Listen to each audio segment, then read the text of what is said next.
everybody, and welcome, and thank you for getting up so early to join us for our session and on this first full day of ONS and to really kick off your learning. So we're really glad that you joined us this morning. So our session today is making patient-centric immunotherapy a reality in lung cancer, and really talk about best practices for patient education, IRAE or immune-related adverse event management, and survivorship care. I'm joined today by my wonderful colleagues that I get to work with again, Dr. Matthew Gubbins, who is a medical oncologist who came in from San Francisco, from the University of California, San Francisco. He specializes and also is the director of the thoracic medical oncology program there. And Beth Sandy, who is a thoracic oncology nurse practitioner at the Abramson Cancer Center in Philadelphia.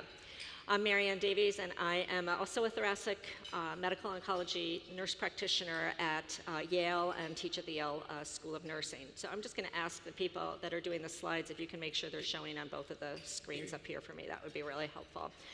Thank you.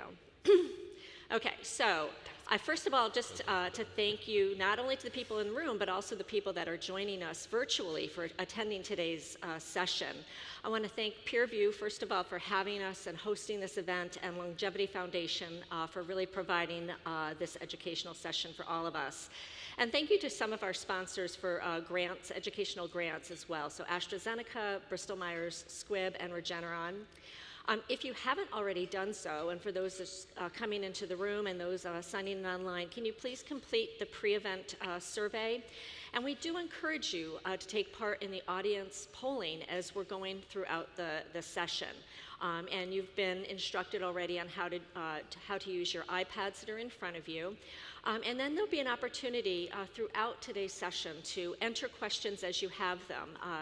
You can either write them into your iPad, and those will come up to us on stage. And so periodically, either throughout our sessions or at the end of today's session, we will address those questions if we hadn't already during our formal session. And we also will have an opportunity for those people in the room to ask questions out loud. We'd like you to, when you do that, please, to use the microphone, which will be circulating around the room because we are recording this session. And so for the benefit of everybody learning from your question and the answers, and particularly for those people that are virtual, we ask that you please just use those microphones. We ask that you also take an opportunity at the end of this session to visit us online at peerview.com. There are all of the slides that are available today that we're going through will be available for you there. And if you've taken any notes, then you'll have an opportunity to see the notes you've taken during the session or the slides that you've saved. There are also several practice aids, which I think are incredibly useful in your clinical environment, and you can download those and share those with your colleagues, perhaps, that aren't able to be here for today's session, and as well as the longevity practice aids that are available. So you'll see some of those on the table outside, and hopefully visit longevity throughout the session as well. So please take advantage of those practice aids. So our goals for today, what are we going to address? First of all, augment your knowledge on the evolving role of immunotherapies in lung cancer. And this has just been such an exciting time that you'll learn that Dr. Gubbins will be going through. Equip you with the skills to help detect, assess, and manage immune-related adverse events, and then provide some guidance and resources for educating, engaging, and supporting your patients with lung cancer. So we'll start with masterclass number 1. So I'd like to ask Dr. Gubbins to come up and start our first session. Welcome, Dr. Gubbins.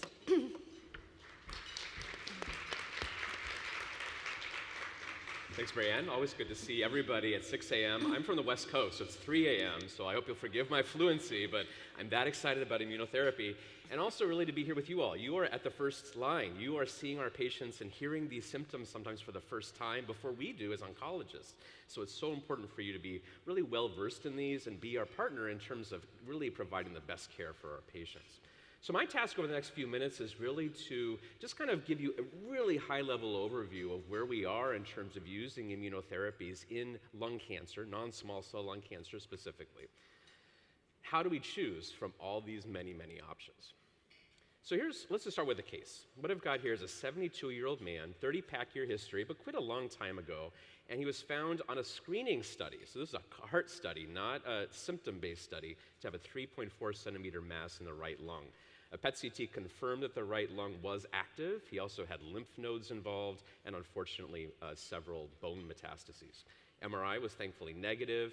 Pretty healthy guy, ECOG 0, so really no symptoms from the cancer at presentation, and comorbidities were not unusual for a 72-year-old: hypertension, gout, and dyslipidemia. And really just left upper back pain, but not breathing issues, no coughing, none of the like. He has a biopsy on EBUS, that's endobronchial ultrasound through the airway, finds adenocarcinoma, and on testing, he's found to have a KRAS mutation, G12C. About 12% of our patients have this, and a PD-L1 level of 0%.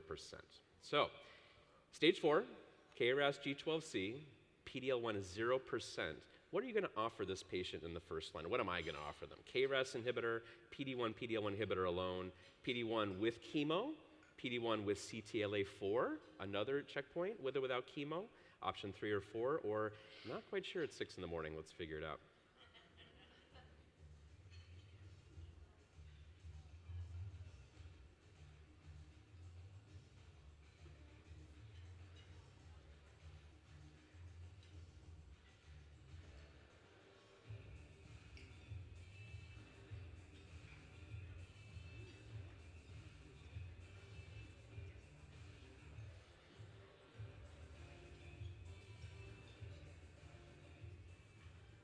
All right, about half of you are very excited about the KRAS inhibitors, as am I. Those are second line and beyond treatments. So we're not going to lead with our first foot forward with KRAS inhibitors.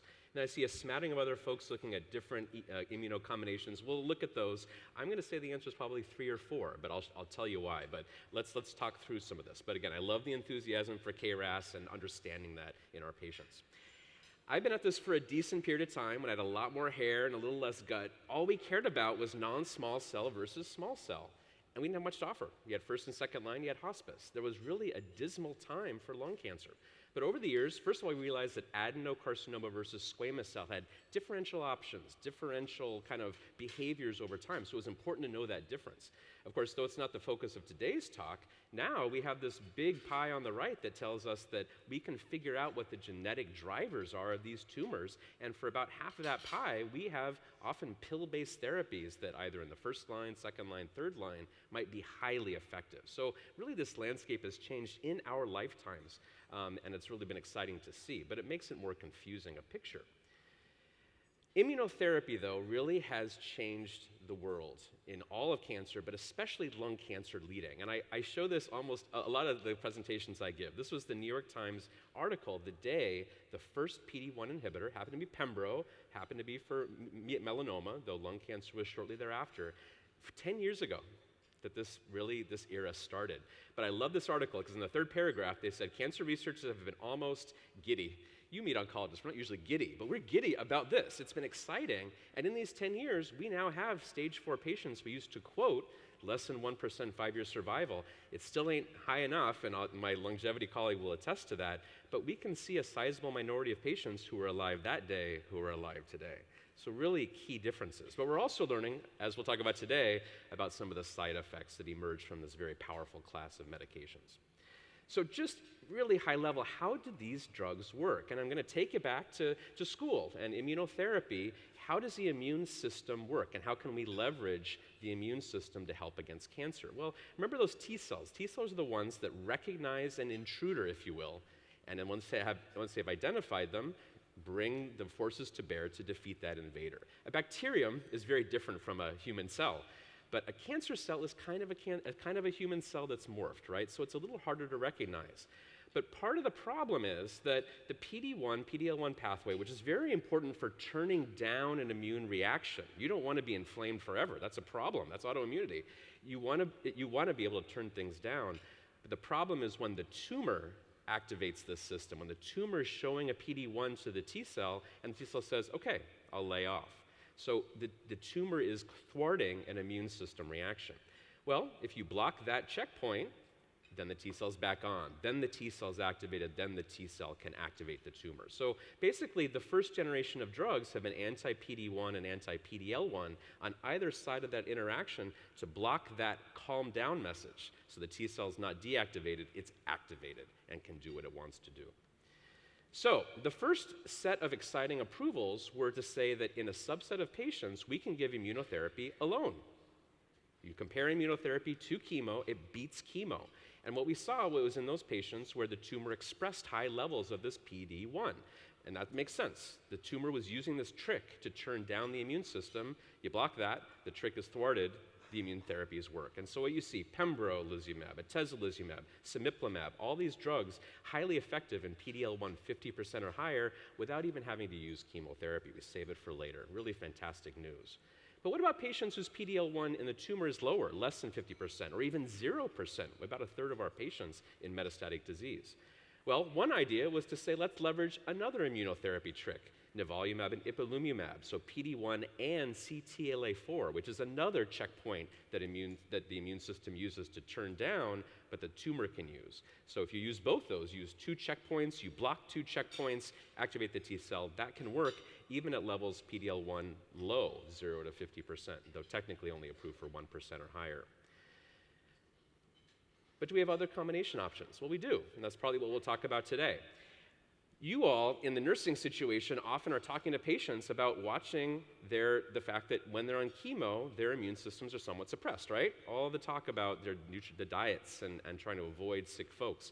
Well, why would we want to suppress an immune system and then give immune therapy? Well, there is a method to the madness. On the left here is this kind of cell that this slide that shows that when chemotherapy hits the cancer, I just think of it, it explodes the tumor. The cancer cell contents are exposed to the bloodstream for the bloodstream to kind of take and process. Well, also released are pro-inflammatory cytokines and other apoptotic pathways and antigens. Antigens are these little things that activate the immune system. So when the tumor's exploded, the antigens are sent out into the bloodstream, and suddenly the T cell has that antigen to react to. So if you kind of think of it, the siren is on, so the T cell soldiers, it's hard to be militaristic, are activated. They are more on guard, and then the whole immune checkpoint mechanism of action works. The antigens are presented, these little partial tumor cells, if you will, and then they're primed to work, the T cells get out to the tumor and kill the tumor. That's how chemo actually makes immunotherapy work better in certain circumstances. And that led to a whole bevy of combinations of chemotherapy, usually platinum doublets, carboplatin with pemetrexed or nab-paclitaxel or paclitaxel, along with pembrolizumab, atezolizumab, cemiplimab, durvalumab, nivolumab, ipilimumab, tremelimumab. This whole kind of word salad, though, but to show that each of these regimens on this slide beat our traditional chemo that we've been using for the last 20 or 30 years. So really exciting. How do we choose from these, though? Because in that slide there in the middle, all those 7 regimens, did I count that right? 7, sorry, it's early in the morning. All 7 of those regimens are approved for all comers, any PD-L1 level. There's some points about histology, some points about PD-L1 status and preference, but all those are approved. How do we choose? And then when patients do have high PD-L1, how do we choose to use chemoimmunotherapy versus immunotherapy alone? How do we choose? There's 0 head-to-head data.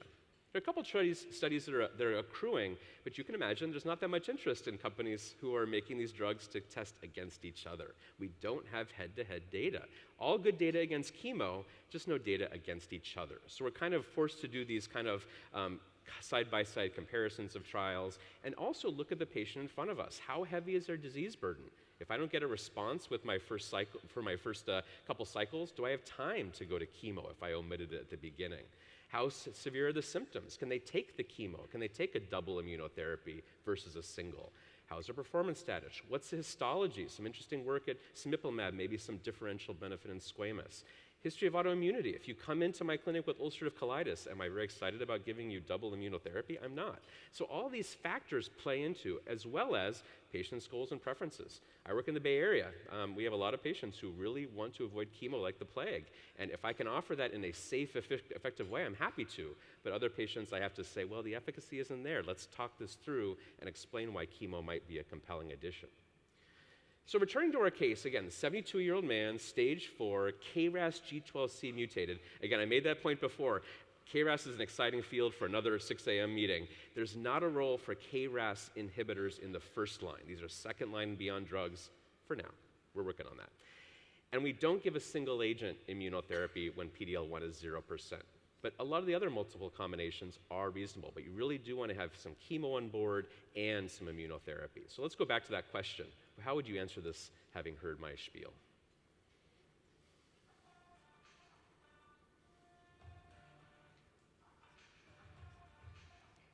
Thank you for not choosing the mellow music. That'd just be too mellow for the morning.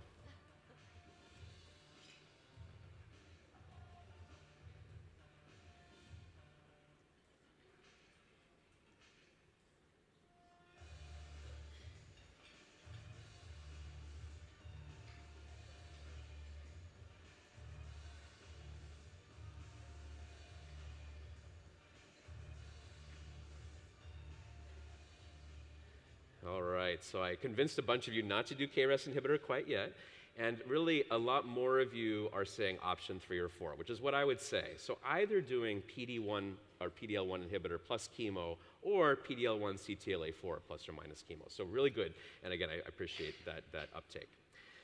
Now, we always start using drugs in the metastatic setting where the options are fewer. We cure some patients with stage 1, 2, and 3, but not enough of them. And so the question, once we establish immunotherapy in stage 4, is how can we bring it back to earlier stage disease and meaningfully improve outcomes, including, hopefully, cure rate and survival? So the first pass was to go right from stage 4 to the highest of the stage 3s, those patients who have too much disease to be resected, but who we have tried to cure over the years with chemo plus radiation. Rough regimen, 6 or 7 weeks daily radiation, chemo weekly or heavy dose every 3 weeks. We've been doing that for 20 years, and we cured maybe 25% of people if you look at 5-year survival. Well, again, I won't belabor the data. If you add a year of durvalumab, which is a PD-L1 inhibitor, after that chemo radiation, you're on that blue line. That doesn't raise it to the top the way we'd like it to, but there's a meaningful difference between those two. And so for patients who have a response to chemoradiation that we did with curative intent, we do now offer a full year of durvalumab with the hope of getting people up on that blue line, out longer survival, hopefully more people to cure. So that's a now standard of care. And we're trying to tweak this and improve it as well, but that's the current standard of care. And the more exciting thing more recently are the patients who are able to go to surgery, stage 1, 2, and 3As, where we go to tumor ward, we say, hey, surgeon, this is a patient where we might be able to get all the disease out with good margins and at least afford a chance of cure. These are patients where if they had stage 2 or 3, even if they went for surgery, we would still give them 4 cycles of chemo in the hopes of just improving that cure rate, getting those, kind of mopping up those last little residual cells. But can we improve the situation with immunotherapy? And there's been a whole set of studies. Let me ask you a question about one of them.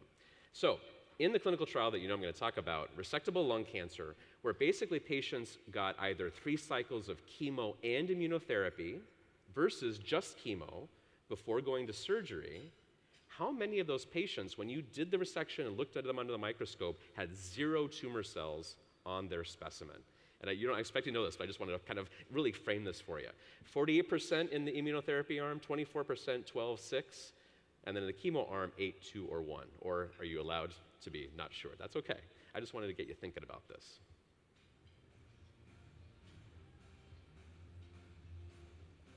We call this neoadjuvant therapy, meaning we give it before the surgery.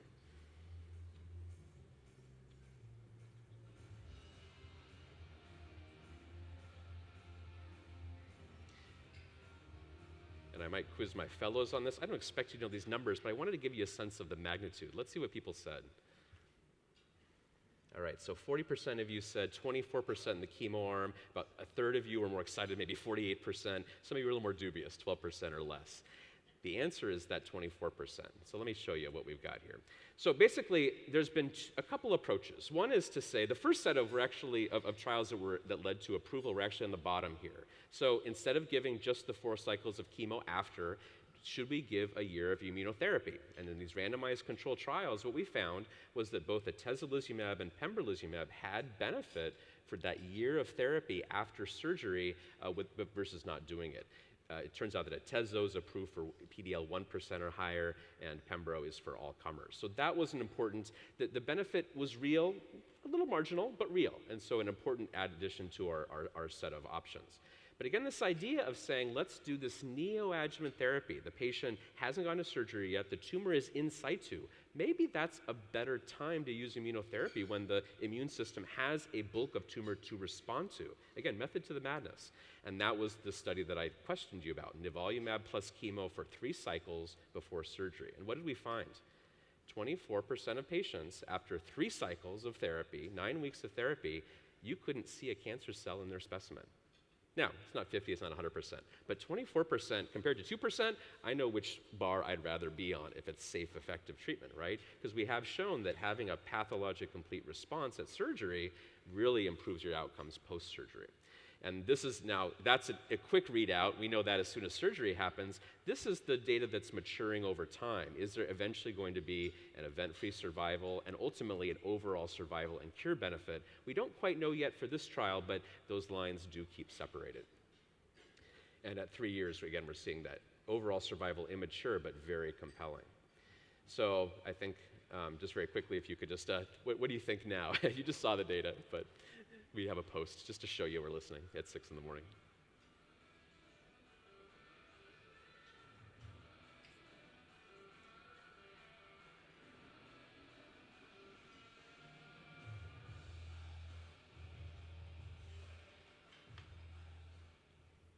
All right, so you guys heard me, 98%, that's pretty good. You're paying attention, I appreciate that. All right. And so basically, now that we have both adjuvant, meaning after surgery, neoadjuvant options, now there's a set of trials that say, well, why don't we do both? Maybe a belt and suspenders approach, if you will, or maybe more charitably, the idea of saying that if you don't quite eradicate everything at surgery, would additional time on immunotherapy yield more benefit? And we have an approval there too. The Keynote 671 trial led to the approval of pembro and chemo for 4 cycles, then surgery, and then you finish out a year of immunotherapy on the back end. Again, no head-to-head data as yet, and we'll have to see how these curves look, but this idea, again, of integrating immunotherapy to stage 1, 2, and 3 disease especially is very compelling. So in summary, what we have is a whole bunch of approvals, not a lot of head-to-head data, but very compelling data that shows that our old standard of chemo alone is out the door. In metastatic disease, high PD-L1, you really can technically get away with PD-L1 inhibitor alone, and in a well-selected patient, that is the right answer. But you can also offer chemo combinations and PD-1, PD-L1, CTLA4 combinations as well to potentially improve outcomes. In the early stage, when we have resectable disease, we are increasingly saying for fit patients who we can look at as a group to offer either neoadjuvant therapy, chemo plus immunotherapy, for now nivolumab is the approved drug, perioperative, so doing pembrolizumab plus chemo, then going to surgery, and then finishing out a total year of pembro on the back end, or for patients who go to surgery straight away but have PD-L1 expression or have stage 2 tumors, to give an adjuvant year of atezolizumab or pembrolizumab to improve outcomes. And then for our patients who go for chemoradiation, offering them that year of durvalumab clearly improves outcomes. That's the state of the art today in 2024. We have a lot of work to do, as our longevity colleague pointed out, but the change is meaningful. And I think now in the presentation, what we're going to move toward is saying, we're using these drugs, how are our patients doing? What are the unique side effects, toxicities that arise when we're working with the immune system? How do we recognize them and deal with them? But with that, I really appreciate your attention this morning.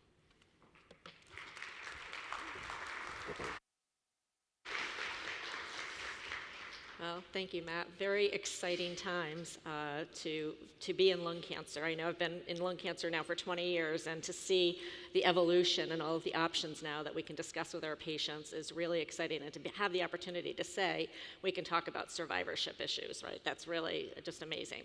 So as Dr. Goodman said, we're going to move into now really how we recognize and potentially mitigate some of these potential side effects that come along with these. All of our therapies do have side effects, and how do these differ for immune therapies? So we use kind of a several pillar approach in terms of how we can address these with our patients. The first thing we think about is there a way to prevent some of the toxicities associated with them? Are there some assessments, risk assessments that we can do? How do we educate patients? Medication reconciliation is extremely extremely important, and certainly a role that all of you in this room have, and monitoring these patients, and what strategies can we use, including telephone triage strategies, and then what resources do we have that are available for us. So we know that IRAEs, or immune-related adverse events, can affect any organ system, which is a little different, as we'll talk about, than standard cytotoxic agents. So if we kind of look at the entire body, you can see every organ system can be affected. And those that are in the red are those that make up the higher percentage of potential occurrences. More than 10% of the population that receives an immune checkpoint inhibitor may develop this. So hypothyroidism, hepatitis, arthralgias and myalgias, rash and pruritus, colitis and diarrhea, uveitis, scleritis, conjunctivitis, so ocular toxicities. And those that are the next tier, that 1% to 10% population, is hyperthyroidism, which typically is something that occurs and precedes hypothyroidism, hypophysitis, pneumonitis, very significant toxicity that we'll talk about today, particularly in our lung cancer population, and then myocarditis, potentially life-threatening toxicity. And the others all occur at less than 1% of occurrence. When we look at the toxicities, we break them down to what are the most common toxicities that patients report, and then what are those that are really of special interest that we know that we can attribute to the immune system or activation of that body's immune system. So the more common side effects that patients will report is diarrhea, fatigue, nausea, pruritus, and rash.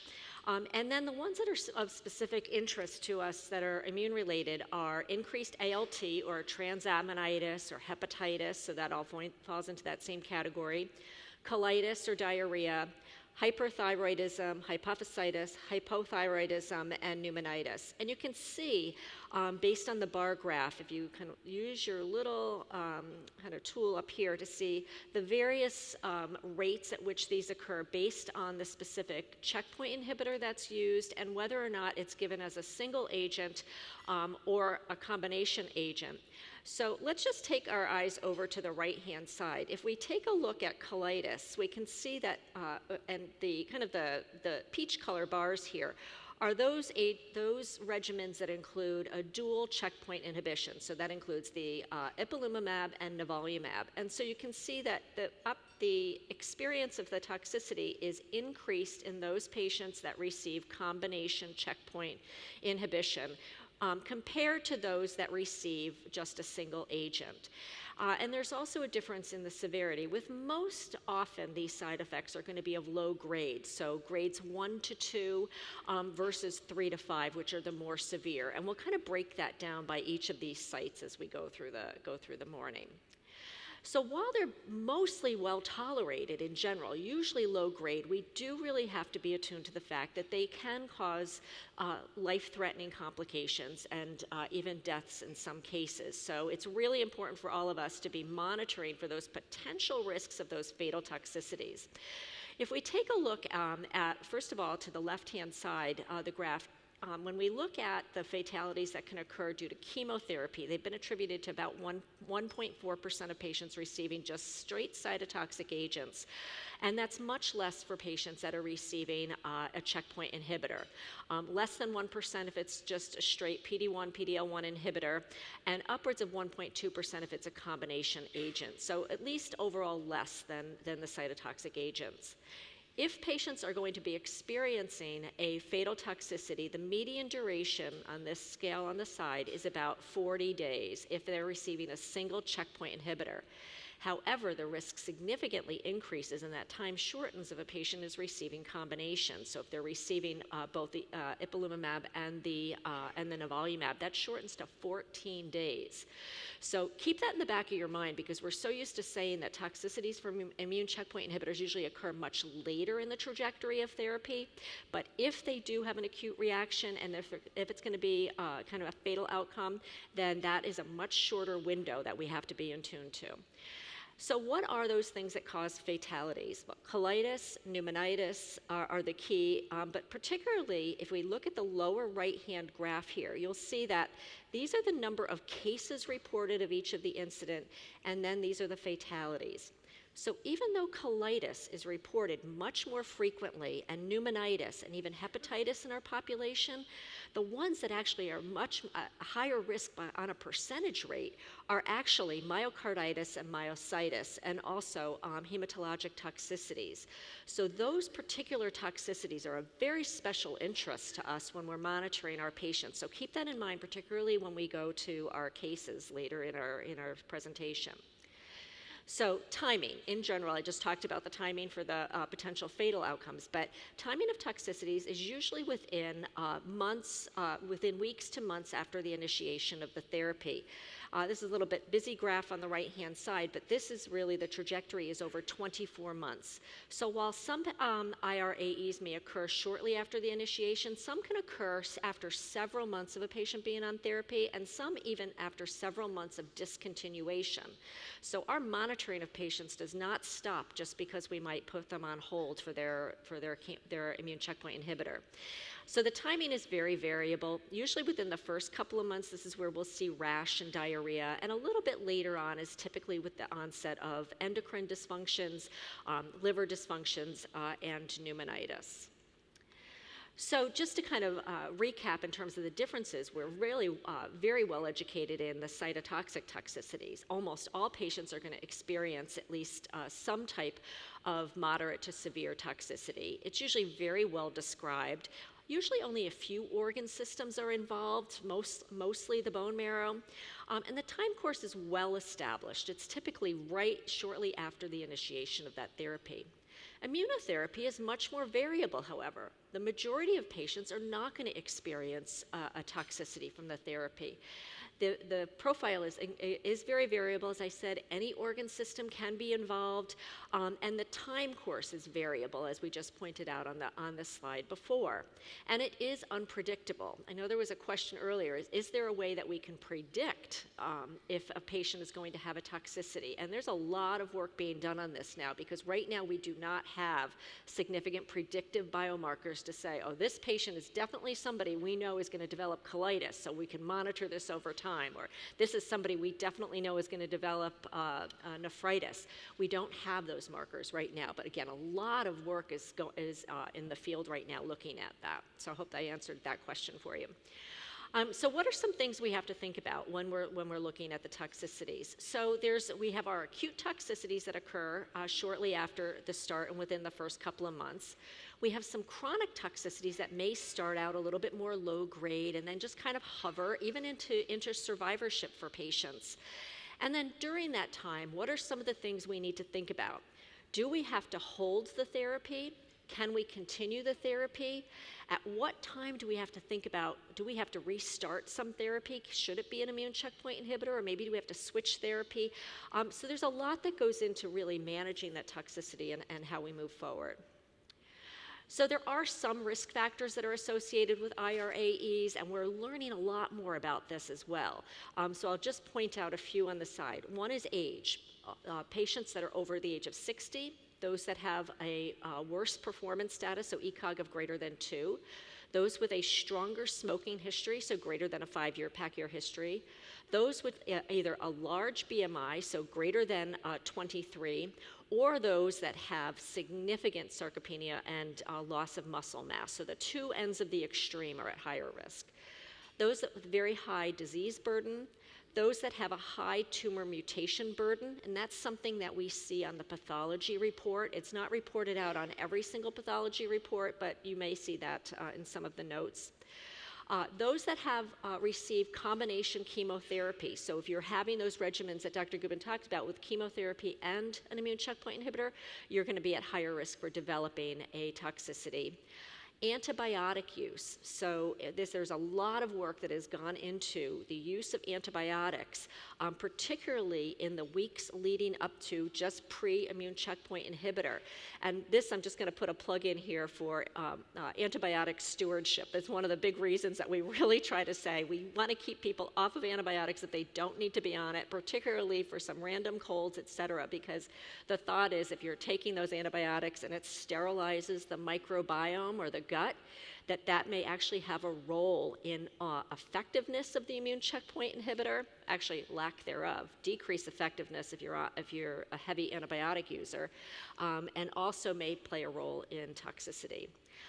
And those patients with vitamin D deficiency, and that really again speaks to our patients typically with the sarcopenia and low muscle mass. So how do we manage the toxicities when we occur? I'm just going to give you this really good tool to use, and we're going to use this throughout. So the first thing that we use is we grade all of our toxicities, and we do this so that we have a common language. So we use the common terminology criteria for adverse events, and you can download this on an app on your phone, and a lot of organizations even have this. It's something that we're so used to doing as part of clinical trials, but it is the language that we should use for all of our documentation when we're talking about how we're managing a toxicity, because it helps to guide us in a step-by-step approach in how we're actually going to manage the toxicity. So grade 1 is mild, grade 2 is more moderate, grade 3 more severe, and grade 4 very severe. Typically, for the most part, grade 1 toxicities we can manage symptomatically in the outpatient setting. At grade 2, we begin to think, do we have to hold the immune checkpoint inhibitor? Do we begin oral steroids to help suppress the immune system a bit? And then when we get to the grade 3 and grade 4, this is where we're thinking that we're now going to manage these people, upgrade our assessments, and bring them into the hospital in many cases, and where they may need IV steroids. And we'll talk about some of the nuances based on the particular toxicity that the patient has. So just keep in mind, if a patient is going to be on steroids, there are certain parameters that we need to monitor, because of course those come with their own set of side effects. If these patients that need to start on steroids are going to be on long-term steroids to suppress the immune system. And typically steroids are tapered over 30 days. In some cases we need to treat patients for 4 to 6 weeks, and in some cases even months on steroids. So it's really important that we have some preventive strategies here to prevent, let's say, gastritis, opportunistic infections, and also osteoporosis if they're on steroids for a very long period of time. So for gastritis, patients should be on a proton pump inhibitor or an H2 blocker.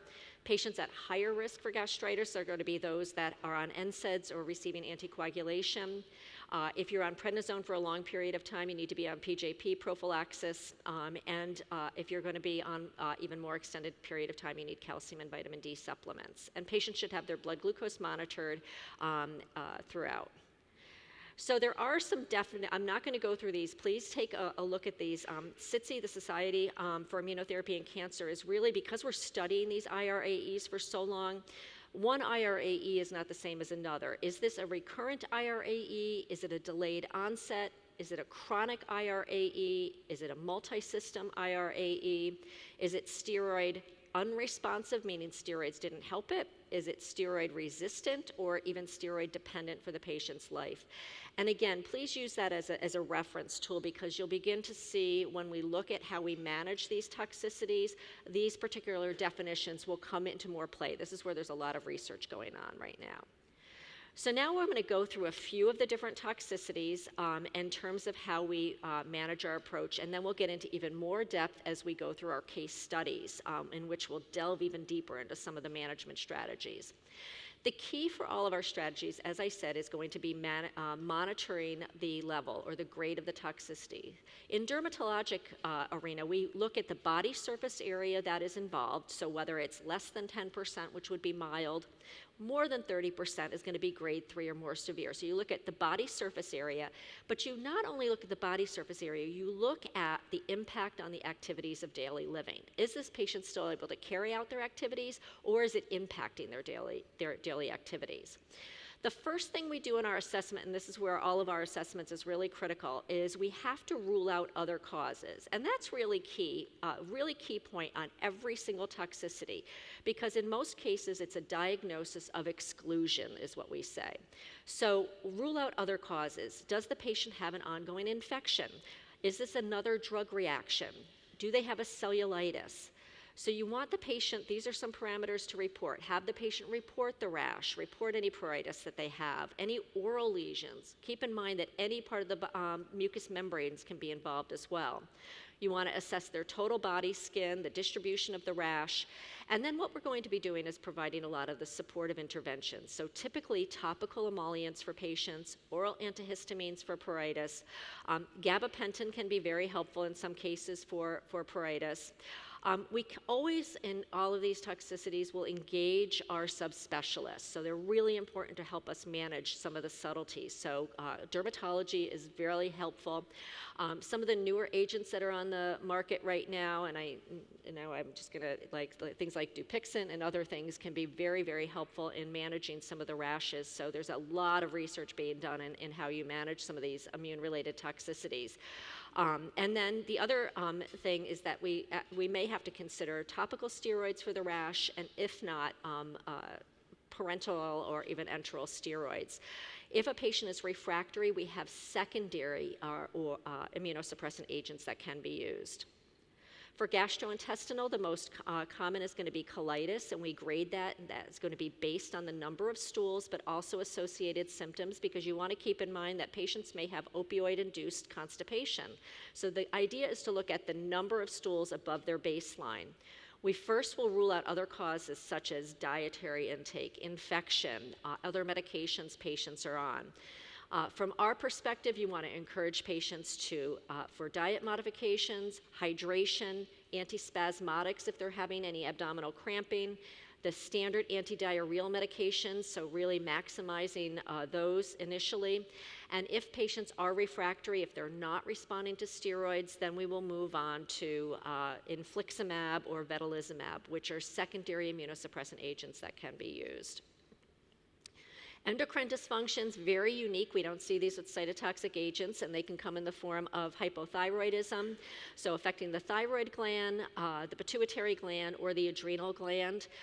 Most of these can be managed with hormone replacement. So this is the one category of IRAE in which we manage the toxicity with hormone replacement and monitoring particular parameters such as the TSH level. However, once they are stabilized, even if it's a very severe toxicity, we can then go on to continue on with the immune checkpoint inhibitor in this subgroup. So the key is we want to obtain all of those hormone levels. So there was a question as to what are some of the labs we obtain prior to therapy, and TSH and T4 is certainly something that we monitor throughout the trajectory of a patient being on, so that we can assess for the onset of hyperthyroidism or hypothyroidism as a patient's going on. If a patient does develop these toxicities, again, we want to keep in mind that they are going to typically be on, if they have hypothyroidism, the levothyroxine for the rest of their life. So that's key. Even if they've been off of the immune checkpoint inhibitor for months and months, they will be on this the rest of their life. If they develop an adrenal issue, in this case, we're going to initiate steroids prior to any other hormone replacement, because we want to help minimize the risk of adrenal crisis in those patients. Rheumatologic toxicities, we believe, are underreported. So those arthralgias, arthritis, we think that people minimize it. Oh, I'm just older, I'm aging, that's what these toxicities are from. So we really do believe they're underreported. So make sure you keep in mind if a patient's reporting those symptoms, that this may be IRE related.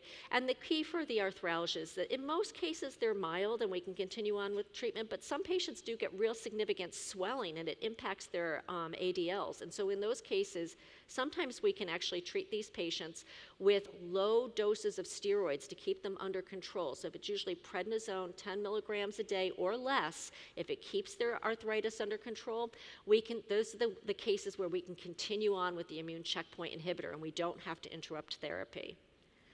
Neurologic toxicities. So this is something that there was a question that came up, and hopefully we can go into more detail later on, but this can come in the form typically of weakness, neuropathy, in the worst case scenario, myasthenia gravis, and Guillain-Barré syndrome.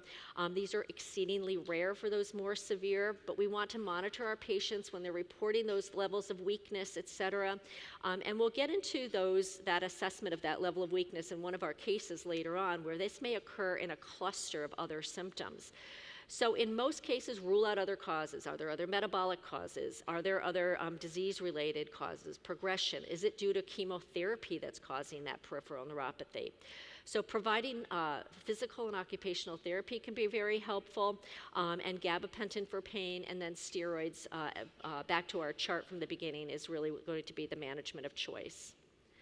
Pancreatic, very, very rare, but we may see elevations of amylase and lipase. In most of these cases, these patients are asymptomatic and we just monitor them. This is another case where unless it's really the grade 3 or 4, we don't interrupt therapy of these cases. And we want to rule out other causes. Does the patient have pancreatitis, et cetera? But we focus on amylase and lipase, but I just do want to point out that other pancreatic-related toxicities that can occur, although exceedingly rare, are severe hyperglycemia and even diabetes. So monitoring a patient's glucose level is going to be very important for all of us. And these patients, particularly if they develop type 1 diabetes, are going to be insulin dependent the rest of their life. We have many assessment tools that are available that you can use and you can download to help you grade toxicities.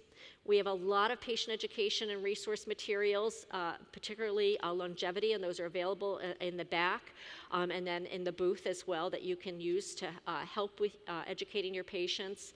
Other resources from ONS, SITC, ASCO, NCCN, all available online that you can download to help you manage your patients. And one thing I just want to end this session with, this particular section with, is that we are now addressing survivorship issues, which is really, really exciting. So on a retrospective study that was just reported out about a year ago, 36% of patients that have advanced non-small cell lung cancer were survivors after 1 year of therapy. But of those survivors, 52% of them still experienced at least one IRAE. And some had multiple. So we're going to be long-term managers of these IRAEs. We have to be aware of that. And some of them, even 27%, require ongoing management after the year. So this doesn't stop because we end therapy. So the survivorship is really important. So now I'm going to pass along, and we're going to get into some case-based studies to go over some of our other IRAEs. I'll pass it along to Beth.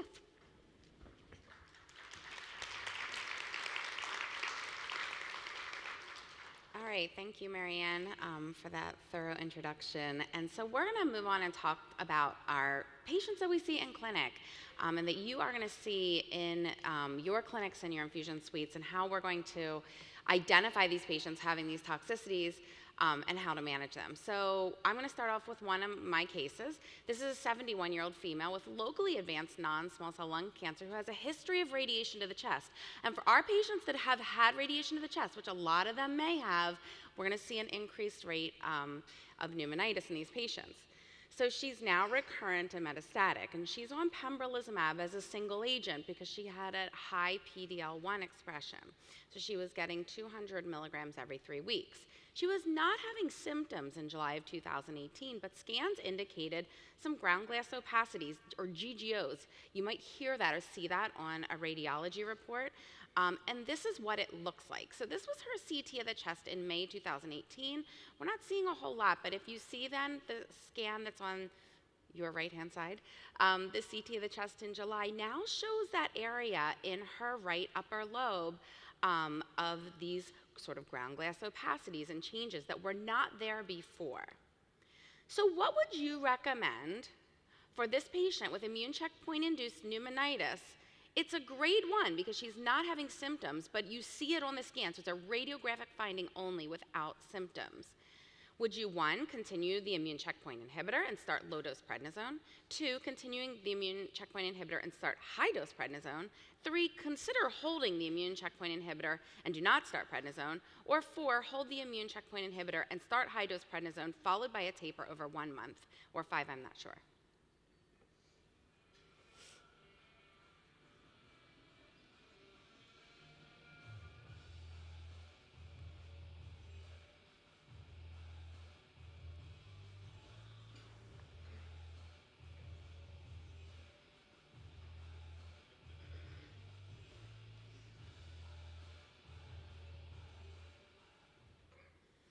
Okay, so a lot of variability for what people are saying to do here. So let's talk about this patient who's not symptomatic.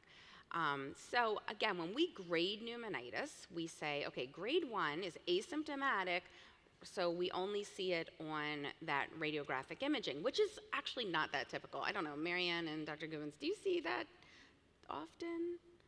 Well, I would say, I don't know if this is on, is that on? So I would say that occasionally you see it when you're doing your restaging, but most often a patient's going to come in because they have symptoms that are prompting me to get another CT scan. So I think that's the more Yeah, common the time. majority of our patients are going to be grade 2, where their symptoms come in, and then we say, oh, let's get a CAT scan and find out what's wrong. But every once in a while, we'll see it as grade 1. And then grade 3 or 4 is severe symptoms, life-threatening. Most of the time, we're going to be hospitalizing those patients. So now, I left the dates up here on the scans for my patient. So July, but now you see in September, it is worse. It's now in the right lower lobe, and the patient now has developed a cough. Though she's oxygen is still good, now she's developed a cough, and the pneumonitis appears to be getting worse. So I looked at the package inserts most recently because I wanted to give you an idea of how all these different drugs that we use in lung cancer and what the rates of pneumonitis are. So if you look across all cancer types, it's typically only around 2 to 3%. So we're thinking, oh, that's really uncommon. But I wanted to show you what the PIs say in the particular lung cancer studies. And you can see that it is definitely higher in patients with lung cancer than it is, say, for your patients with melanoma or other types of cancer where you're using immunotherapy. So, you know, this is something we are a little bit more sensitive to, and I think the problem for us as well here is if you look under rule out other causes, our patients have lung cancer. Many of them have a history of maybe COPD. They could be having lots of other things. So, Dr. Gubens, if you have a patient come in who's on immune checkpoint inhibitor and they're now complaining of acute onset of shortness of breath, what is your, what are you looking for in this patient, or what other things do you have to rule out? Right, that's such a key question in our patient population, right? Especially when you say acute, that really gets our hackles raised, right? If you have kind of a steady change, that's different. We catch that on restaging. But acute, we are thinking about infection. We are thinking about pulmonary embolism. A double-digit proportion of our patients will have a PE in the course of their treatment, so that's an acute finding. Infection is out there. COVID was notorious in the early epidemic for having multifocal ground glass all over the place. So these are really important to rule out. Some of them are reversible. They have very different approaches and workups and treatments. Yeah, and the main way to do that is to get a CAT scan. So I wouldn't typically, if somebody's acutely short of breath, if I'm thinking PE or pneumonitis, a chest x-ray is not going to show that. So you have to get a CAT scan, and typically we'll get it as a PE protocol so that we can make sure we're ruling that out. But what did you say, ankles raised? What was your Hackles. Hackles. I was like, your hackles are raised. I don't know this term. Okay, so my hackles are raised. So I might also be thinking pneumonitis because they're on an immune checkpoint inhibitor. The other thing I've got to throw out there, these days so many people have pulse oximeters at home, or it's easy to get them at CVS, or, oh sorry, no brands. But it's so important because people, if you know their baseline's in the high 90s and suddenly they're acutely short of breath and they're 92, that may not be ER level, but it's something has meaningfully changed. So that's a nice tool. I know. I love that our patients have pulse oxes now at home. It's so helpful. And their activity level. That's typically what they'll report to you. It's like, I used to be able to walk the dog. I can't walk the dog anymore. I can't go up the flight of stairs. So their symptoms, along with their oxygen saturation, is oftentimes what brings them in. Patients are so attached to that pulse oximeter, which has actually been very helpful. It is actually really helpful. So in this patient, initially, surprisingly, she wasn't symptomatic, but then she became symptomatic once that September CT scan came around and showed that it was worsening. And I think typically it's going to worsen if we don't do anything about it over time. So she was initially grade 1, but now she's grade 2. So how do we manage this based on the guidelines?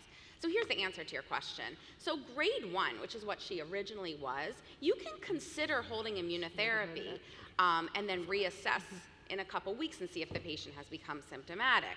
So for me with that patient, I did hold immunotherapy because I was worried.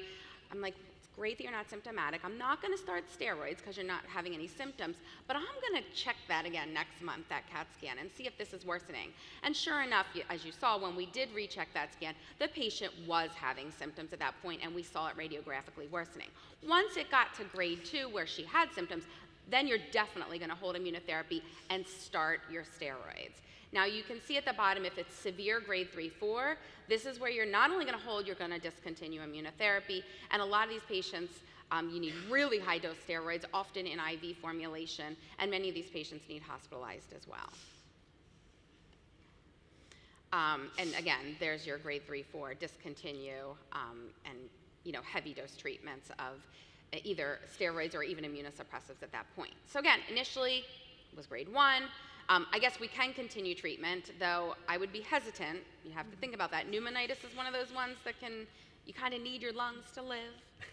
So I'm hesitant about continuing. A rash, but lungs, you need them. So then the next scan, it was radiographically worse, so we stopped the treatment and started prednisone at 1 milligram per kilogram. And I put weight on there just to give you an idea, because all of us are like, what's 2.2 divided by? We're always trying to, what's the kilograms of the patient? So therefore, this patient is at 150 pounds, is around 60 to 70 milligrams per day. So think about that in your head when you're treating maybe a 250-pound patient. This is going to be a lot higher. Responded well to prednisone, and she was able to restart. We can re-challenge them if they were grade 2, and they go through that prednisone taper, and they get back to a normal level. So really, my pearls for managing pneumonitis, get the CAT scan, because you got to rule out everything else. Chest X-ray is not going to be enough. Baseline pulse ox is so important before you treat patients. So before you even start the immune checkpoint, know what that baseline pulse ox. Do they live at 92 normally? So 92 might be changed. Do they live at 99 normally, and now they're 92? That's a difference. Shortness of breath, dry cough, and hypoxia. These are the most common symptoms that patients are going to complain of. Manages with high-dose prednisone, taper over that 4 weeks, or like Marianne said in hers, 4-week taper, or longer, sometimes 6 to 8 weeks if you're worried that they're going to rebound or recur or flare up. Don't do it faster, or else they're going to flare, and then it's just going to be the longer time that you're going to need to keep them on steroids. And I like to make sure I repeat that chest CT before I'm going to re-challenge them, because I want to know on that scan that that ground glass opacity stuff is better, if not gone, before I re-challenge them. Anything else that Marianne or Dr. Gubbins you want to add on management of pneumonitis? This one is hard sometimes in lung cancer because it could be other things causing it. No, I would say I think it is really challenging. The other thing is to bring that patient in frequently. I think in the first couple of weeks when you start them on the steroids, you should see typically a rapid improvement within that really short order of their symptoms. You may not see them clear on their scan, but you should see their symptoms improve. So I bring them at minimum once a week in that first couple of weeks before I begin to even think about tapering. Yeah, completely agreed. And again, that point's important too, that CTs are lagging indicators sometimes of improvement. And I share your concern, Beth. My threshold for restarting therapy is quite high, and it's very contextual of whether our options are available and how bad it was. But we can re-challenge, but it's always with caution. And a lot of these patients, I'll kind of let them actually stay off therapy, because sometimes when you have a bad IRAE, they actually still have a durable response after stopping therapy for that adverse event. Yeah. So very, very nuanced discussion. Very nuanced. Very team-based. Agreed. All right, let's answer our question again. Based on what you just learned, what would you recommend for this patient with immune checkpoint-induced pneumonitis? It's grade 1 right now, no symptoms, but radiographic findings do indicate pneumonitis. 1, continue the ICI and start low-dose prednisone. 2, continue the immune checkpoint inhibitor, start high-dose. 3, consider holding the immune checkpoint inhibitor and do not start prednisone. 4, hold the ICI and start high-dose prednisone, followed by a taper over 1 month, or 5, I'm not sure.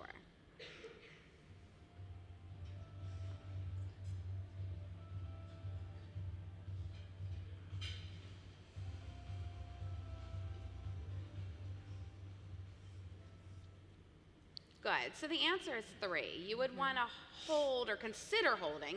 You could continue, but you have to make a decision in your clinic on that. But I wouldn't start prednisone when they're not symptomatic. We start the steroids once they develop symptoms.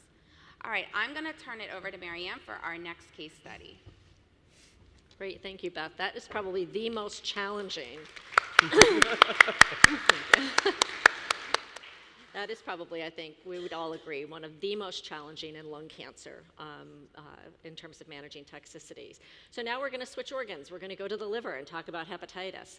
So we've got a 62-year-old female. She initially presented to the ED with dyspnea, and she had a good performance score. But the concern with her was unexplained dyspnea was, does she have a pulmonary embolus? And she indeed did on a CTA. So she's got bilateral pulmonary emboli. She was started on enoxaparin.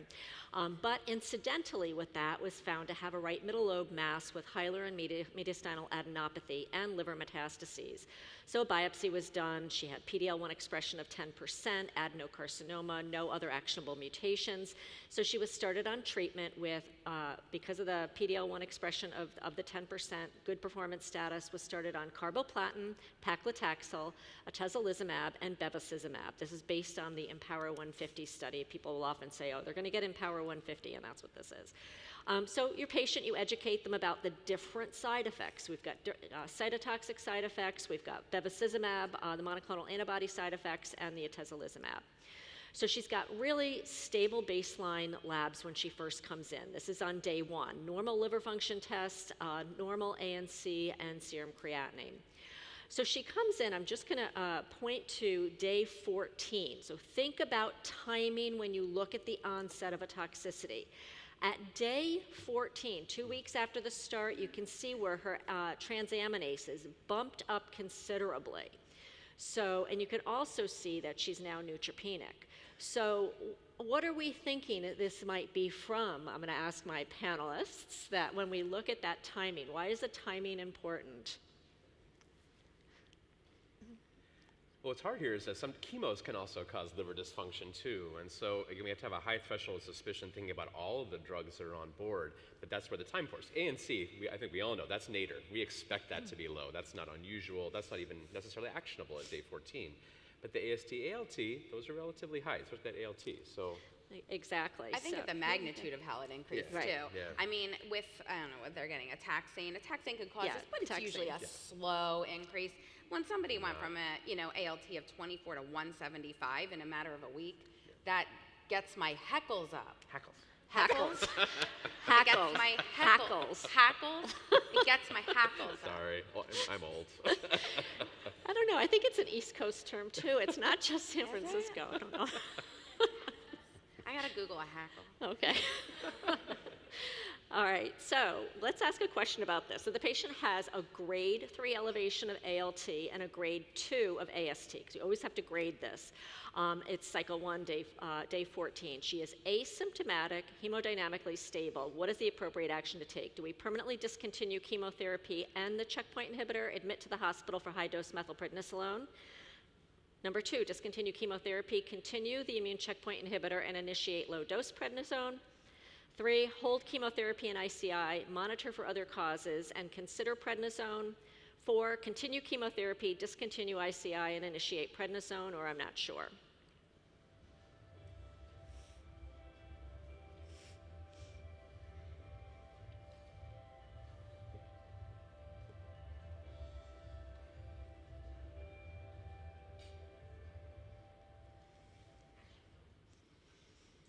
Okay, so wow. Excellent. We did a lot of pre-training here. So hold chemotherapy. You're going to hold both of the, everybody is suggesting hold chemotherapy in the ICI, monitor for other causes, and consider prednisone. And some others are saying possibly to continue chemotherapy, discontinue the ICI, and initiate steroids. So based on our algorithm, again, we're going to first of all grade the toxicity, which we did. We've given you that information. And that's really meant to guide our action. The first thing we want to do is rule out any other causes, alcohol use, any viruses, et cetera, use of other hepatotoxic drugs and supplements. Acetaminophen is a really big one for patients that we need to be monitoring for. We know she's got liver disease. Does she have disease progression? Well, 2 weeks ago, I doubt that's going to impact her liver function test, and she's not typically going to have progression at that speed. So let's look at what the team decided to do. So first of all, we have grading. looked at she's got a grade 3 transaminitis when we look at her ALT, and it was grade 2 for AST. Some of the considerations, do we do a hepatitis and viral panel? Yes, that was done, and GI was consulted by this particular team, and there was some consideration of if we couldn't figure this out, should we do an MRI or an MRCP? Now, this is a case that I throw in here because you may see some unique management strategies. The team decided this is the patient comes in for cycle 2, so this is day 21. They still have an elevation. They're going to hold the paclitaxel and administer the filgrastim with the next planned cycle. So that was the decision going forward. So for this particular, we're asking this question just a little bit too early, but I'm just going to ask you to repeat that. What should the action be taken for this patient? I'm going to just go back again. Let's see if I can know it.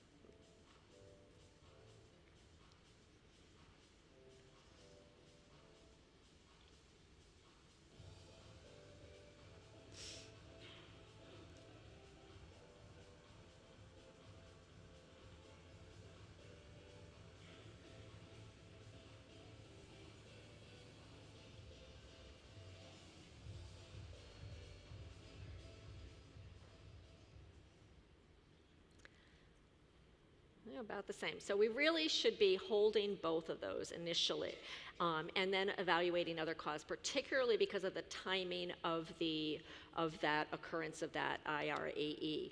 And then we would not permanently discontinue. Typically when we see if there's let me just get I can't get my arrow in there. So number 1, permanently discontinue the chemotherapy. We know with cytotoxic agents, if there's a toxicity, typically you're going to hold and you've got an opportunity to dose reduce if you attribute that to the leading cause. There's not necessarily, if there's ongoing toxicity from just the immune checkpoint inhibitor, you might consider for grade 3 permanently discontinuing and starting steroids. And then in terms of continuing both, we would not just keep proceeding with that until that toxicity was managed. So I'm going to go to the next. All right. So I'm going to pass it along to Dr. Gubens for the next one.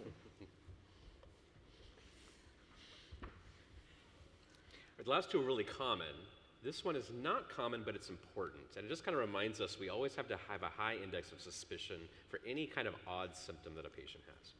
All right, so this is a 74-year-old gentleman, stage 4 non-small cell, started first cycle of chemo and pembro 3 weeks ago, has past medical, as you see there, including melanoma, actually. We're cured of it, hopefully 8 years ago, and then another resection last year, and then another light local excision 6 weeks ago. Goes to urgent care with cold symptoms. Okay. 1 week ago, congestion and cough, and then 2 days ago, myalgias, shoulder, back, thighs. The muscles feel overworked. Patients say, like, I worked out. I didn't work out, but I feel like I worked out. And tender despite that sedentary lifestyle. And short of breath, especially climbing stairs, as Marianne said, kind of not at their own personal baseline. And on exam, you see that there's leg swelling, and you can elicit back pain with palpation of the muscles. And on cardiac exam, an irregular rhythm, and again, that 1+ pitting edema. The patient was recently started on combination treatment with chemo and pembro. So based on those presenting symptoms, how would you grade this toxicity? Grade 2 myocarditis and grade 1 arthralgia, grade 3 myocarditis, grade 3 myasthenia, or additional information needed, or, whoa, I'm not sure yet. Mm-hmm.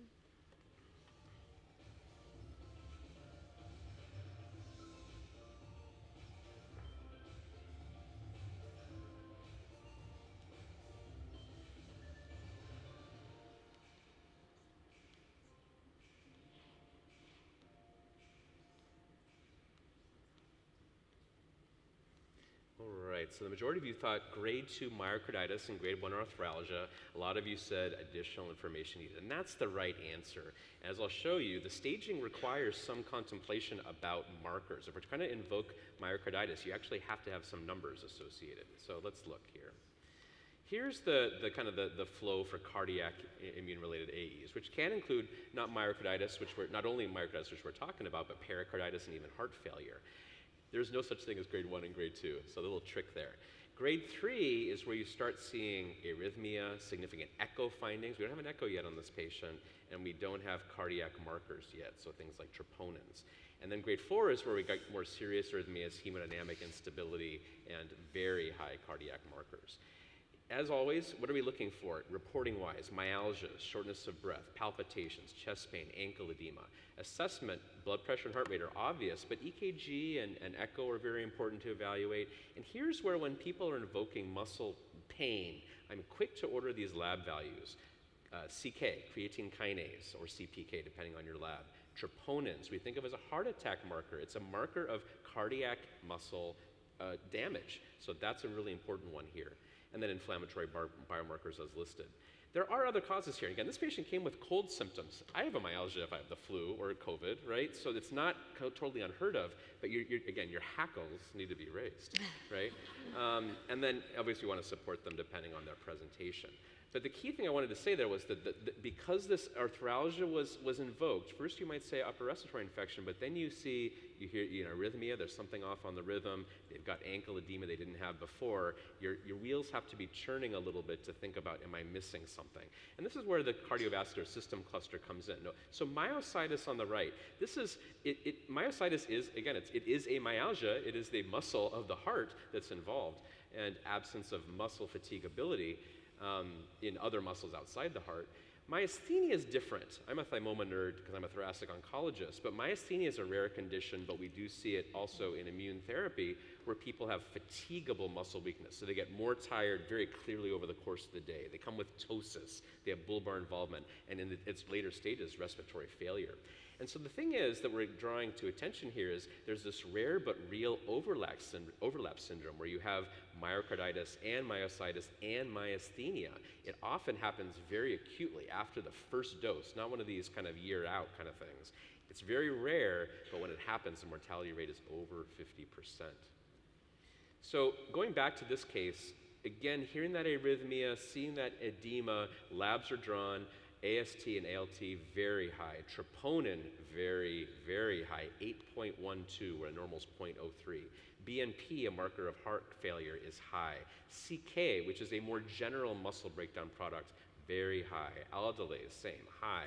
And EKG, this patient has new AFib with rapid ventricular response. This is a patient that goes to the hospital, obviously. I don't think I have to sell you on that one. This patient came in with a cold. They're going to the hospital for a major heart muscle damage issue. They go on telemetry. They have serial EKG. They have troponins and echo. A low to normal EF, so kind of not vanishingly odd for our patient population, but of note. They start methylprednisolone though, because there is a strong suspicion here this is autoimmune.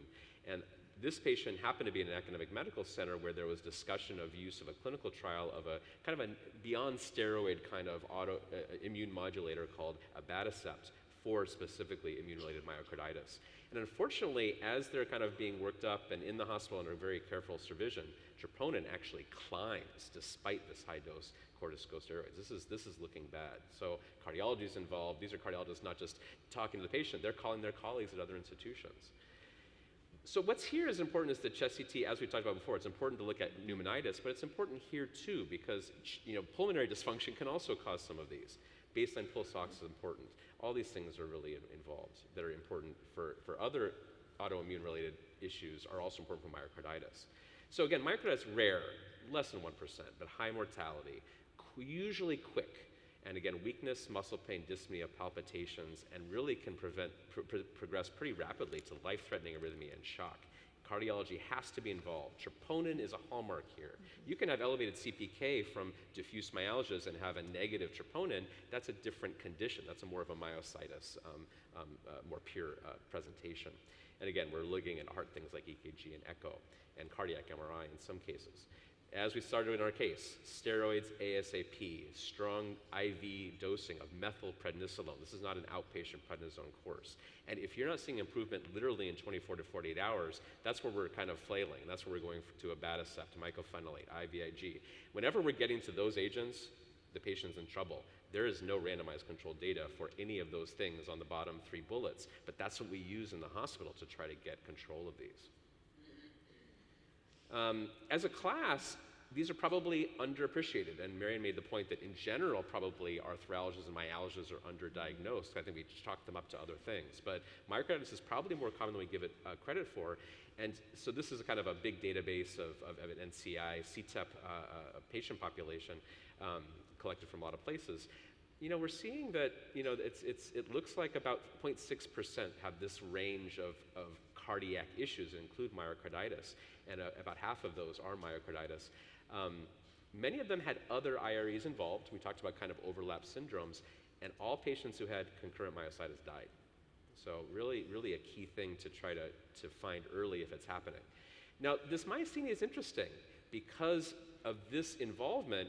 Not only is your heart in trouble from a heart muscle point of view, but you're also losing the muscles of your respiratory system.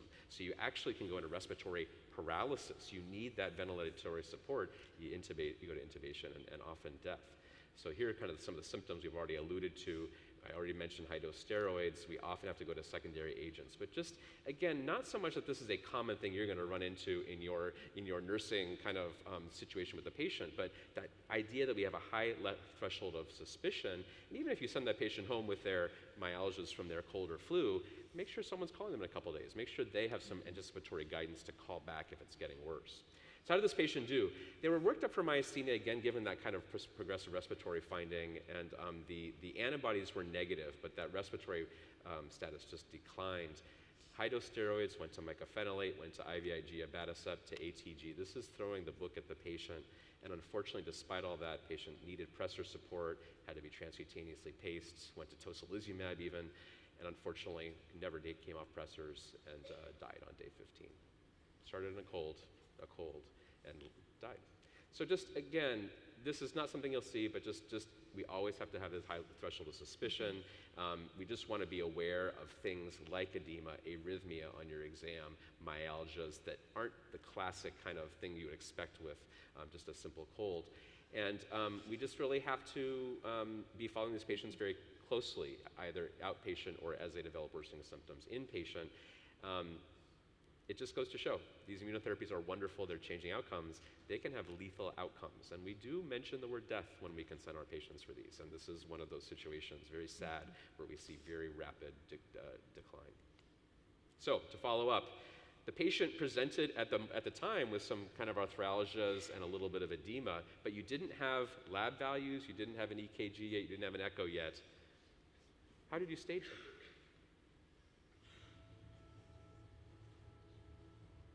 Grade them, not stage them, excuse me.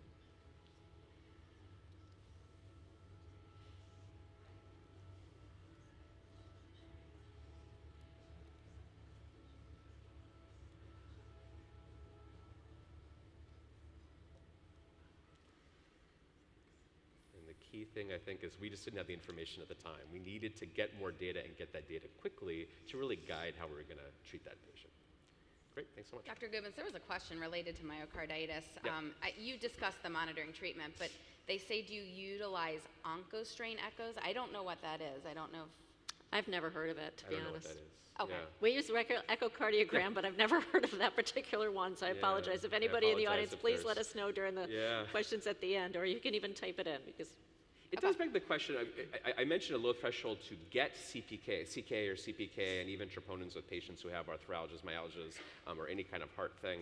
We don't do them anticipatorily in our clinic, with the sole exception of thymomas. Thymomas actually have a very, thymic carcinomas, excuse me, have a very high rate for interesting reasons of myocarditis, so we actually proactively assess those and assess them during treatment. But in our clinic, we don't do it in the average immunotherapy. We don't typically get pre-treatment troponins or CPKs or anything. But there is some discussion on some of the guideline panels about should that be incorporated.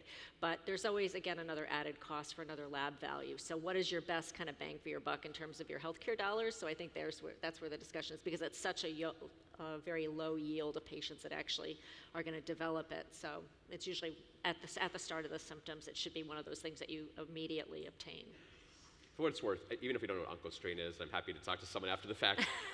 When you're sending a patient for echo, though, that's where the communication with the team is important. Here's what my suspicion is. This patient is on immunotherapy, so that the echocardiographer actually has that frame of reference when they're doing a test. That's true of all of our evaluations, right, that we want our consultant to know why we're asking the question. That's just always part of good clinical medicine. And I'm going to take that back to even to Beth's pneumonitis case. I had a patient this past week who I just honestly had their restaging scans done 2.5 weeks ago, and we looked at their scans and they had good response to their treatment. Came back, they were symptomatic, and of course insurance didn't want to pay for another CT. I'm like, I really think they've got pneumonitis, and sure enough, they did have pneumonitis. But you have to explain that and say, I really have high suspicion because of these factors, and unfortunately 2.5. That's how fast it developed. All right, so now our case. I know we're running a little tight. Look, this is a nice short case. I'm going to talk about nephritis. So we've got a 65-year-old gentleman who's starting on carboplatin, pemetrexed, and cemiplimab for first-line treatment for metastatic non-squam non-small cell lung cancer. At week 10, this is the after third cycle, their routine labs show that their serum creatinine is 2 and their baseline was 0.8. So just keep in mind, this is now after 3 cycles of combination treatment. How would you, based on the patient's grade 2 elevation of the creatinine, what would you now recommend? Continue both the chemotherapy and the cemiplimab, hold both the chemotherapy and the cemiplimab, dose reduce both the carboplatin, pemetrexed, and cemiplimab, or permanently discontinue all agents, or I'm not sure.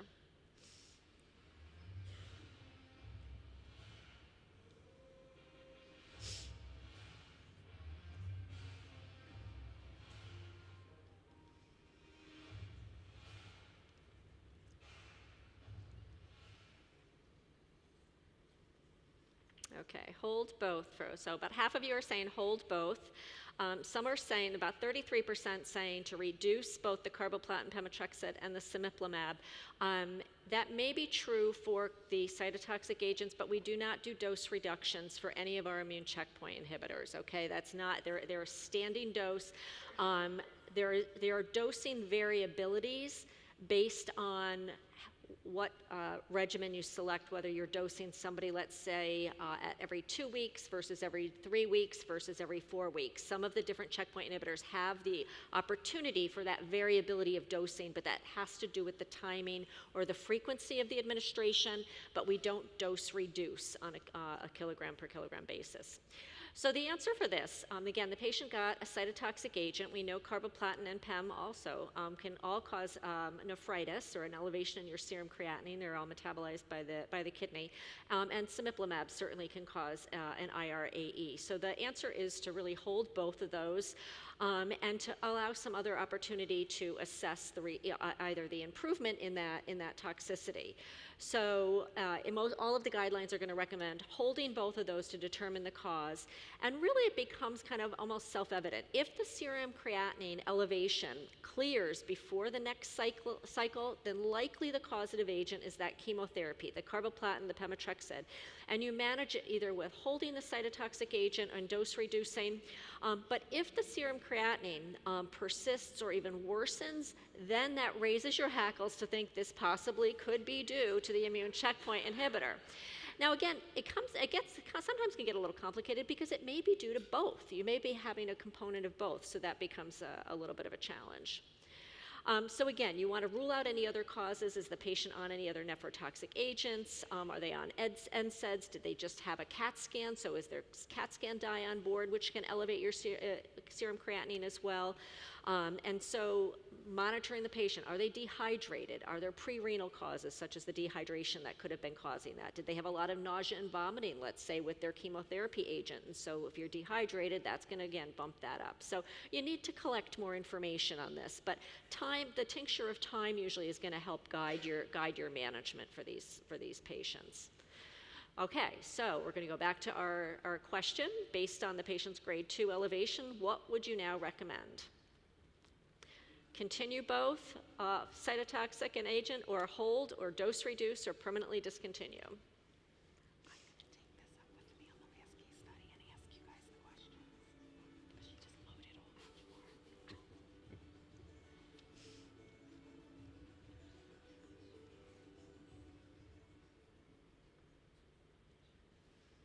Okay, up to 95. So yes, we're going to hold, and we're going to use that tincture of time to help us kind of tease out what the etiology of that toxicity is before moving forward. All right, now we've got another unique toxicity. All right, this is our last case study. By the way, I looked up hackles. It's the hairs on the back of an animal, or it's the saddle feather of a domestic rooster. Just saying. All right, so let's talk about a fairly I wanted you to know. Let's talk about a fairly rare but an immune checkpoint inhibitor side effect that came up in my clinic. So this is uveitis. That's the eyes, just so you know. All right, so this is a 75-year-old male with a history of metastatic non-small cell lung cancer, adenocarcinoma, no actionable biomarkers. His PD-L1 is 0%. He was treated with 4 cycles of pemetrexed, carboplatin, and pembrolizumab with a good response. And then 6 cycles into his maintenance pemetrexed and pembrolizumab, he presents to clinic looking like this. Actually, the 7th cycle. He presents with bilateral eyes being red, no drainage, but very sensitive to light and actually painful with distorted vision. So what would you do for the first-line management of ICI-induced uveitis? And this includes continue the immune checkpoint inhibitor and initiate topical steroids, continue the ICI and initiate both topical and systemic steroids, hold the immune checkpoint inhibitor and initiate topical steroids, hold the immune checkpoint inhibitor and initiate topical and systemic steroids, or I'm not sure.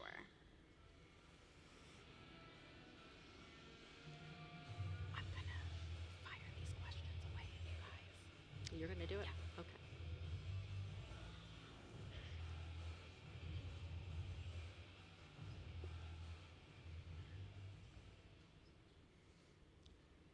Okay, so a lot of you said the bottom 2, either hold, which is correct, but the question is, do we do topical or systemic? I know we've talked a lot here about systemic steroids, but you know, with uveitis, this is something that, go to the next one, there we go. Okay, yeah, I wanted to just tell you, what is the uvea? I mean, I'm guessing a lot of you aren't that familiar with the anatomy of the eye. So the uvea is sort of a term that covers a lot of different structures of the eye.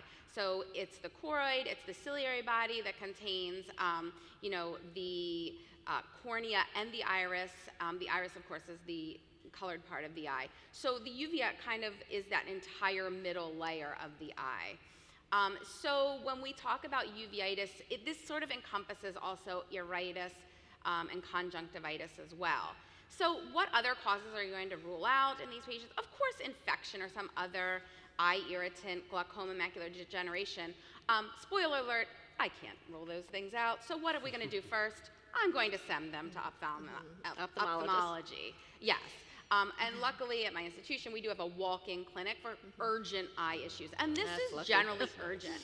We don't have that. Yeah, I don't know. Dr. Gibbons, you stick My in like... state school does not have that, and we wish we did. So Right. it's really, you have to call your consultant and say, this isn't something to sit on, we need to get you Right. on." We want this patient to be seen urgently by an ophthalmologist because this is not something typically that I want to mess with, especially if this could be glaucoma related. You can really do some serious damage if you start putting steroid-based eye drops into these patients. So here are the recommendations for vision changes, and that's going to be the top there. This guy's grade 1 or 2. He's having symptoms. You're going to hold that immunotherapy and then consider topical therapy first. And most of the times, topical steroid therapy is going to work and help these patients. You get pretty good absorption there from topicals. You really wouldn't need to go on to systemic therapy unless this is something severe where their vision, I mean, 2200 sounds pretty darn bad to me. So most of these patients are going to be that grade 1 or 2, and topical therapy is going to be helpful for them. So this patient was seen and evaluated urgently by ophthalmology and was started on Predforte eye drops every 6 hours with almost immediate relief. But luckily that ophthalmologist could say to me, I examined this patient, this is not a severe glaucoma issue or a macular degeneration issue, this looks like just inflammation of the uvea. So this patient was able to taper down on the eye drops, and 1 week later was doing very well, had a full recovery, and we were able to resume treatment with pembrolizumab without recurrence of the uveitis in this patient. So again, let's just finish up our uveitis here. Again, this patient with grade 1, 2, so continue the ICI and do topical steroids, continue the ICI and initiate topical and systemic. 3, hold the ICI and initiate topical, or 4, hold the ICI and initiate topical and systemic steroids, or 5, I'm not sure.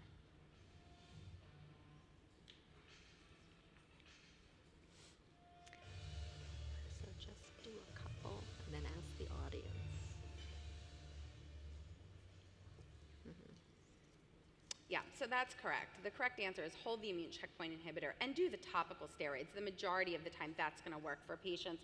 And if it doesn't, I'm definitely getting them back to ophthalmology before we would start anything systemic. Okay, so again, our key treatment management, key takeaways. Us nurses are very integral to the monitoring, really, and diagnosing of IRAEs.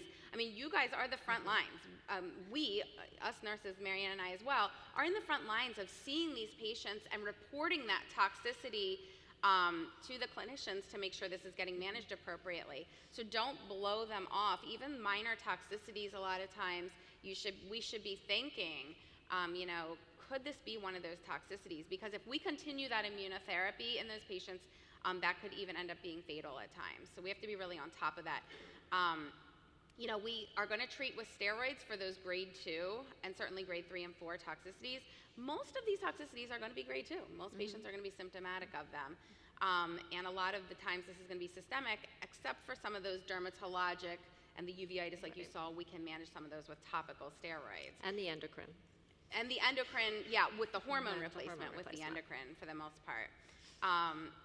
Don't discontinue those steroids too soon because then patients may relapse. So we really recommend if they are needing systemic steroids for things like colitis and pneumonitis, don't do it too quickly. This is not a pulse or a Medrol dose pack. This is a long 4 to 6 week steroid taper so that those patients don't relapse with whatever itis they're having.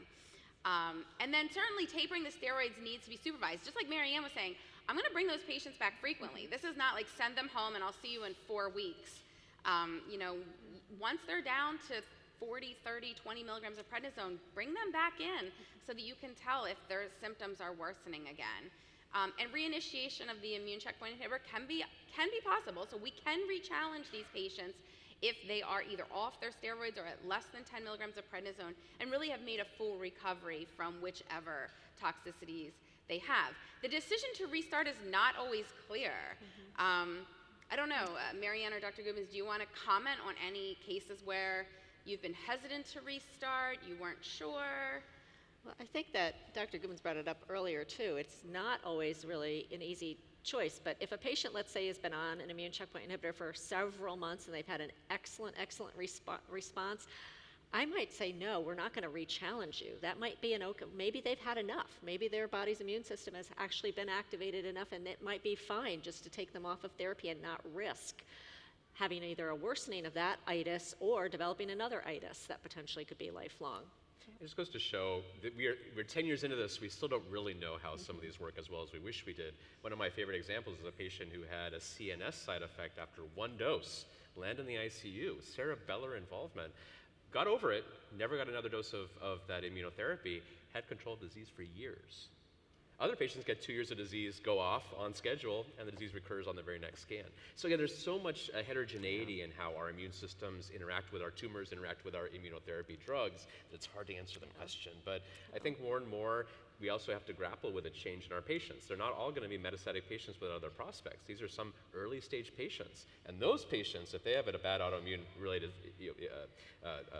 adverse event, half a year into adjuvant therapy, I'm not touching them again. Because maybe they're cured from the surgery, maybe they're cured from the chemo, maybe they're cured from the immunotherapy that gave them the IRE. I'm stepping away, keeping it in my back pocket for a future recurrence maybe, but big nuanced discussions to have. Yeah, I think it is a risk-benefit depending on their stage and what their response has been so far. I completely agree. All right, I think we're really at time. It's after 7:30. There was great questions online. We responded to many of them through the online. There was one question I thought was good that I just wanted to end with. I think it was answered online, but I just want to be very clear about when we see hepatitis, it's often going to be the AST and ALT specifically. Somebody mentioned, what if the ALK phos is elevated, but not the AST and ALT? Marianne? We're typically not using that as an indicator of hepatitis. You can often see if the disease is active, or even if patients are on high-dose chemotherapy, you can see the elevation of that ALK phos. So we use the bilirubin and the ALT and AST as our indications of actual inflammation of the liver. The ALK phos is not a measurement of the inflammation of the liver. Any other burning questions out in the audience that you have that we didn't answer or online? Just give like a... We're happy to stay and answer Yeah, others. we'll be up but, here as well. Since one big question that a lot of people asked is about treating patients with pre-existing autoimmune diseases, and this is a great area of ongoing research right now, and it goes back to our risk-benefit analysis. So for patients that have an autoimmune disease, are they likely to die from that autoimmune disease or die from their cancer? And if you can treat their cancer and keep their autoimmune disease under control, or let's say it's been latent for a period of time, then oftentimes we may select to go down the path of using the immune checkpoint inhibitor. Again, monitoring and engaging those subspecialists as well. So a very stark decision. You know, people have transplants in our centers. If you had a liver transplant a month ago, you are not getting immunotherapy because I will kill you. But another situation is a patient who's had a renal transplant for renal failure. Well, we might kill their transplanted kidney, but they can go on dialysis. So if the clear and present danger of their metastatic cancer that's high PD-L1 is high enough, we have sometimes made that tough decision with the patient, of course, in very much shared medical decision making. But even those stark decisions depend on the context. yeah, there's no more better example of a shared decision making to say, would you rather this cancer or be on dialysis? That's a big gift back. So thank you so much, you guys, for attending. Complete and submit your post-test evaluation for credit. Download the slides and practice aids if you would like. And you can watch a replay of this event and learn about hackles in the next 24 hours and the online activity in the coming weeks. Thank you so much for joining us. Enjoy your conference.